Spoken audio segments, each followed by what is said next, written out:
Class. बेटा आज से हम AC2 का सिलेबस स्टार्ट कर रहे हैं, जिसमें फर्स्ट चैप्टर है आपका पर्यायवाची शब्द। ये हिंदी ग्रामर का वर्ग है। आज हम पढ़ रहे हैं ग्रामर, ठीक है। व्याकरण में पर्यायवाची शब्द।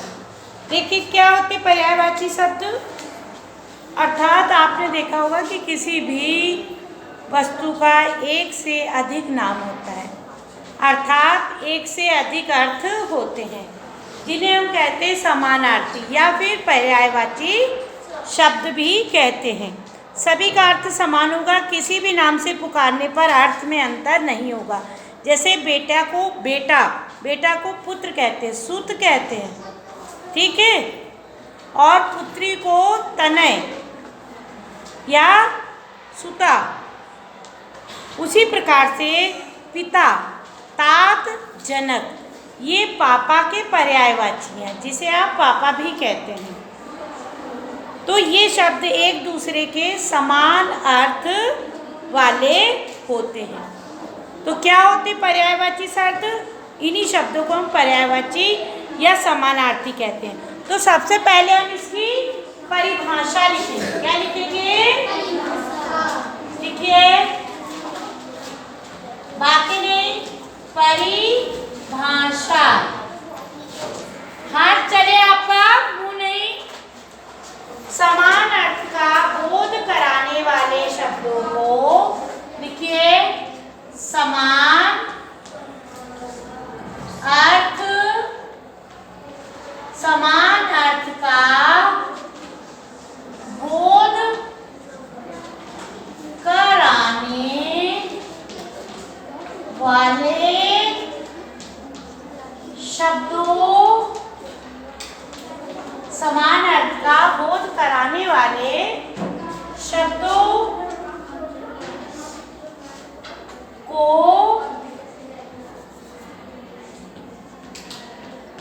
पर्यायवाची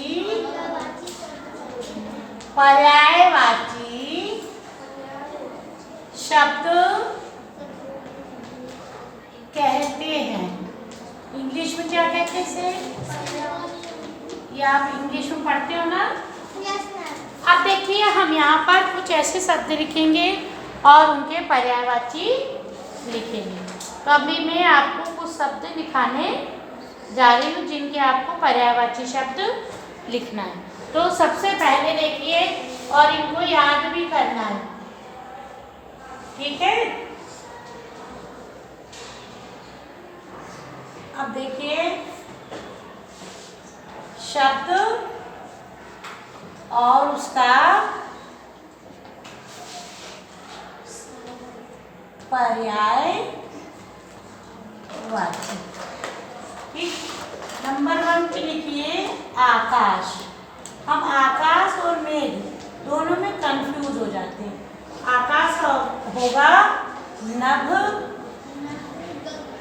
गगन और व्योम, ठीक।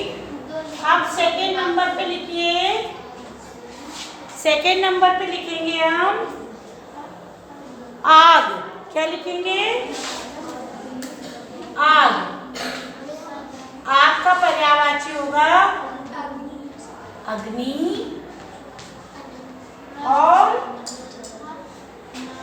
अनल, अनल पावक, ये आग के पर्यायवाची हैं।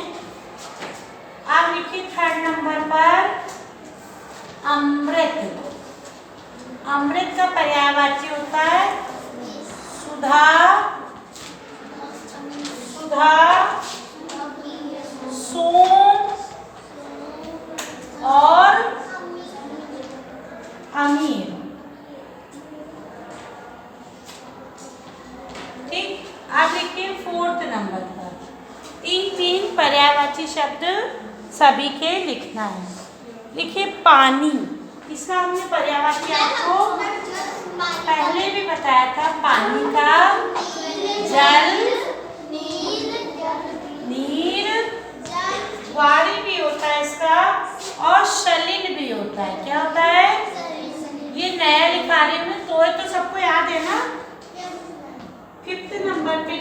हवा, हवा का वायु, समीर पवन, पवन।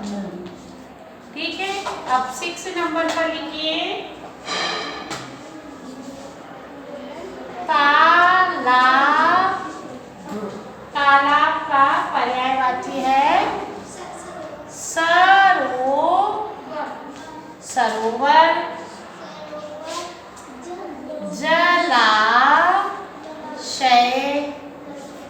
जलाशय और तड़ाग। 7 लिखिए घर, घर का होगा सदन, निकेतन, विद्या निकेतन है ना, निकेतन और आलय। ठीक, ग्रह भी होगा।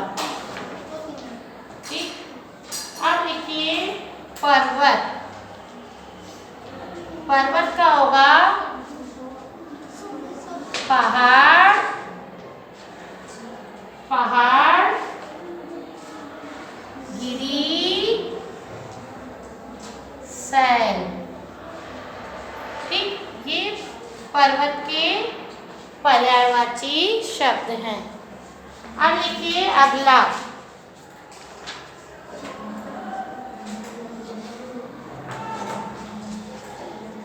पक्षी, पक्षी की पर्यायवाची क्या कहते हैं पक्षी को?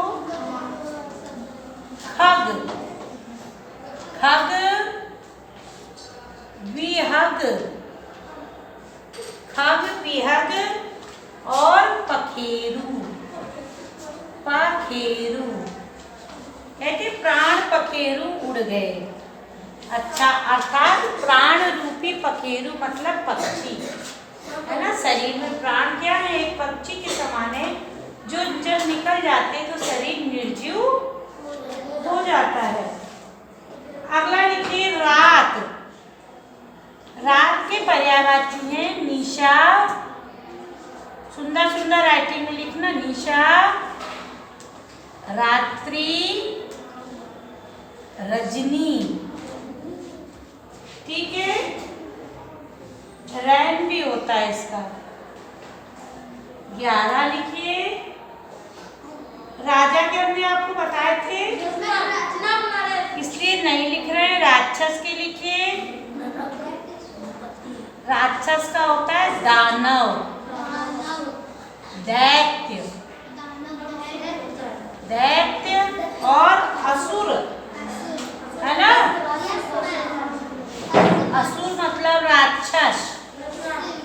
ठीक है, आप लिखिए अगला 12 नंबर पर लिखिए यश, चुपचाप बैठ जाए पीछे। 12 नंबर पर लिखिए सांप के पर्यायवाची। सांप का नाग, भुजंग, भुजंग और सर्प, सर्प भी लिख दे रहे हैं। ठीक है, नाग, भुजंग और सर्प। अभी कुछ पर्यायवाची इसमें और हम आपको लिखवा रहे हैं।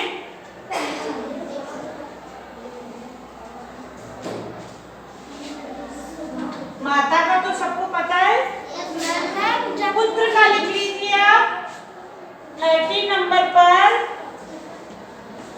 पुत्र, पुत्र का होता है सुत, सुत, तनय, तनय और लाल या पूत भी कहते पुत्र को। 14 नंबर पर लिखिए, माता के सबको मालूम है, सूर्य का लिख लीजिए, सूर्य का रवि, भानु भास्कर, और एक आपकी क्लास में बैठा होगा आदित्य। ठीक है बच्चों, तो आज के लिए सिर्फ आज इतना ही। ये आप अपनी फेयर कॉपी में कर लेंगे अच्छी अच्छी राइटिंग में। धन्यवाद।